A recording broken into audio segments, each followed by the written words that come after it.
And his request, and at that time they did bury people from funeral homes, and he requested that he wanted to be buried from his house on the farm. And I remembered we had a terrible, real heavy snowstorm, and they said they would bring the body about 6 o'clock that night. And you looked out the window, everything was completely white. And then his black furs pulled up. It was just such like a stark picture, you know, to see everything, the whole farm white and everything white, and to see this black furs parked in front of the house. And they brought his body in. And what they did was, because he lost so much weight, they inflated his body with fluid so he would look more normal. And while he was, we knelt down to pray, and the embalming fluid or something came out of his eye like a tear down his face. You know, it was really, it was weird. That is weird.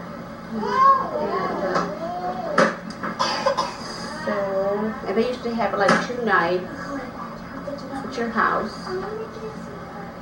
And then he was buried. But my mother really, financially, she knew nothing. I mean, she had $10,000 on the house and everything. So when the house burned down, like she had oriental carpets that were probably worth $5,000 each in all the rooms. She had a beautiful house, all beautiful stuff. So when she died, there's probably just enough insurance to bury her. So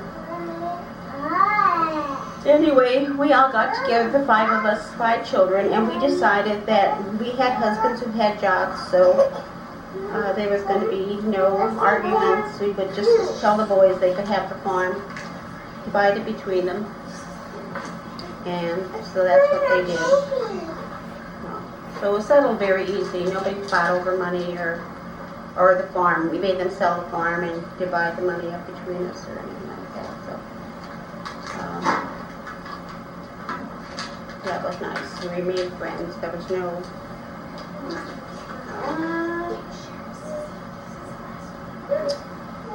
How about you said when Bernard was born, you didn't know what your mother was pregnant or what Buddy? It was Oh yeah. When Bernard was born, yeah. Well, we didn't know. Nobody ever told us like they do today. Like Christine says, there's a baby in here. You know, whenever my mother was pregnant. And one day we were coming home from school, and my neighbor, well, we had a house that we rented. And she stopped and she said, "You can't go home. The doctor's there. Your mother's sick." I thought my mother was dying.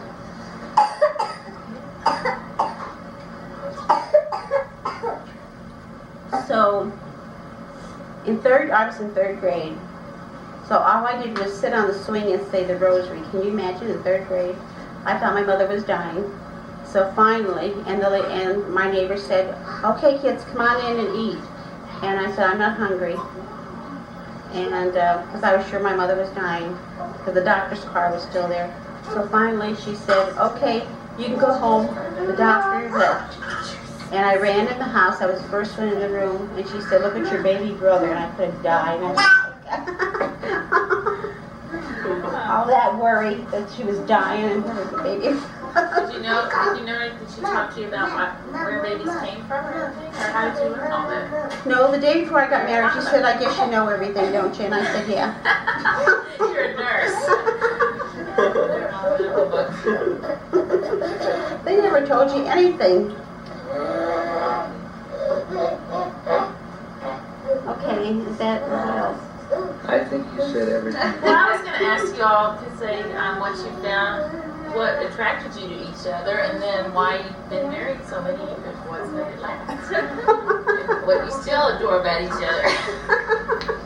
That's a tough question. Could we think about that for a while before we give a good answer?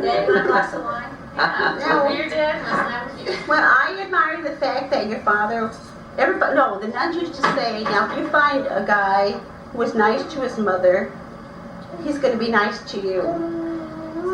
So when I used to see Ed with his mom and the relationship they had, and they were such good friends, and I thought, well, he's going to treat me the same way. He's going to be good to me, but I was wrong. I'm kidding, but anyway. Thank you. So, and he was always a gentleman. He used to go around, open the door for me in the car, and always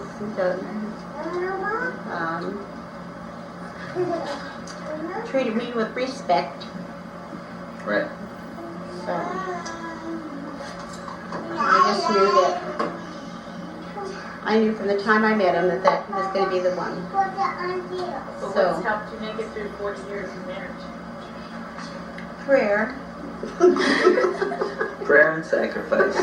That's sacrifice. God's help. Well, what it makes no, I mean, just, we've never had any serious problems.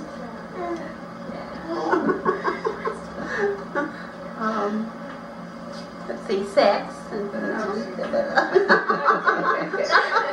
Okay, we can turn it off now. Hey, Dad didn't say what attracted Mom to him. Oh. And what's made him yeah. still adore her after all these years? She's a sweet, innocent little thing. What attracted, what characters? She's good looking. I always liked blondes, but that she's been a blonde all her life that we know.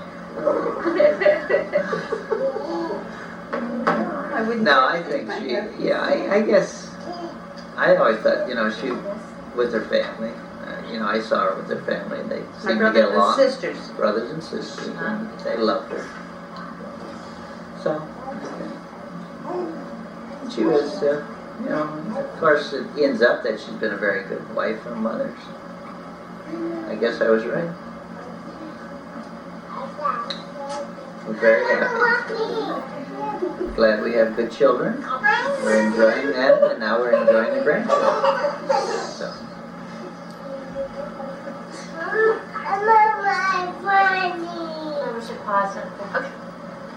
Okay. Amory was born on December 15th, and at those days they kept you, when you had a section, in the hospital for 10 days. So I came home Christmas Eve, and I didn't have time to go out and buy Christmas presents. Of course, they were only 3, 2, and a newborn. So I did buy a few things before I went in the hospital. And so that night when I went in to check Amory to see if she was all right, Everett had this little truck that I had given him sitting in the next to Amory. Even though he only got 2 or 3 little toys, and I just thought that was so sweet and so thoughtful. Of course, Aunt Maureen didn't give him anything.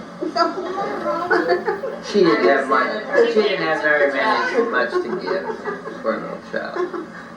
So I'll always remember that. That was a very touching moment. And Stephen was the character. Stephen.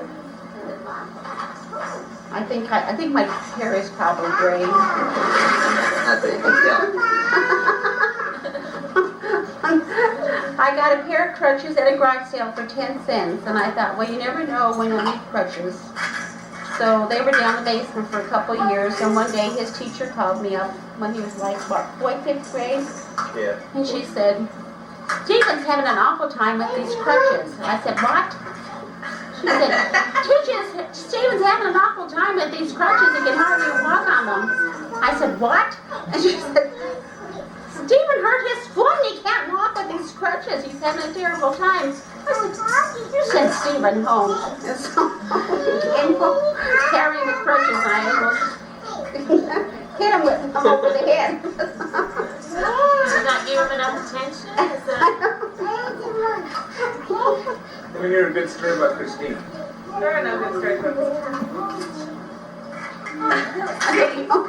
Oh, we could tell a really good story, but that might be bad.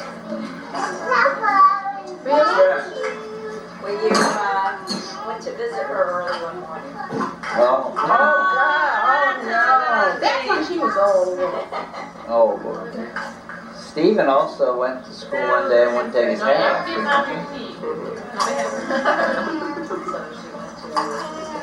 Didn't he? Yeah, the teacher called up and said Stephen wouldn't take his hat off. That's because he had a haircut the night before.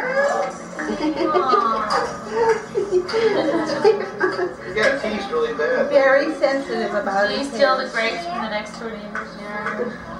The grapes. Off their vine, the ground? The brown? Great. We felt lucky. None of the kids ever got into any real big trouble. Well, not that it's on his record. Yes. His record is Everybody clean. knows about it. That's right. Okay, well Did they tell black out your teenage years? us the finger story. That was part of Chris, because you get medicine for it. That's so stupid. At midnight, Christine It's was, a classic.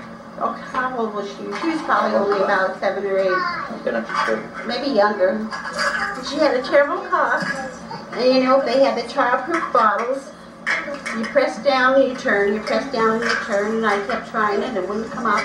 So I got a table knife, but it had a serrated edge on it. And I was going to just knock the top off the bottle because I was getting so desperate. So I missed and cut my finger, and it was just hanging. So it just ready for bed, and I said, I think you better take me to the emergency room. And I got a towel wrapped around my finger. My finger was just hanging. So I had to go to the emergency room. And they had to call a neurosurgeon in because the tendon is like a noodle. It's real thin, and they have to attach both ends, and then they put a splint on it, bandaged it all up. And then after a couple of weeks, he told me to come in and take the bandage off, and he looked at my finger, and he said, I don't like the way that finger looks. It's still not straight. Do you mind if I re-break it and fix it? And I said, why?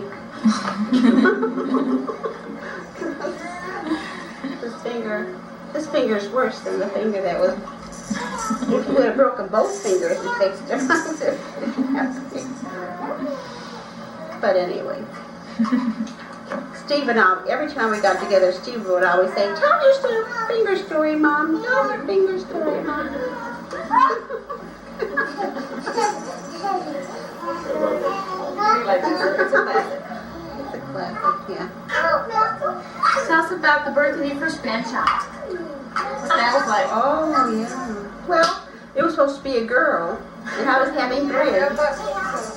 And Steve called up and said, well, we have a baby boy. And I said, you don't have a baby boy, you have a baby girl. He said, no, we have a baby boy. And I felt real bad after I hung up because so I went and I told the girls at Bridge Club, I said, well, we had a baby, Ann had a baby boy. It was supposed to be a girl. So Ed was out, and I said, now, when Ed walks in the door tonight, he was at a meeting or something, everybody yelled, it's a boy. So Ed walked in the door, and everybody yelled, it's a boy!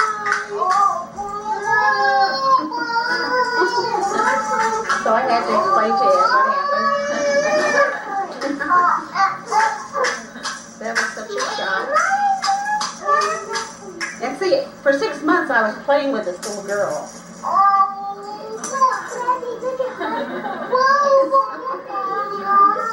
I had to put her up on a shelf, and I had to get a little boy.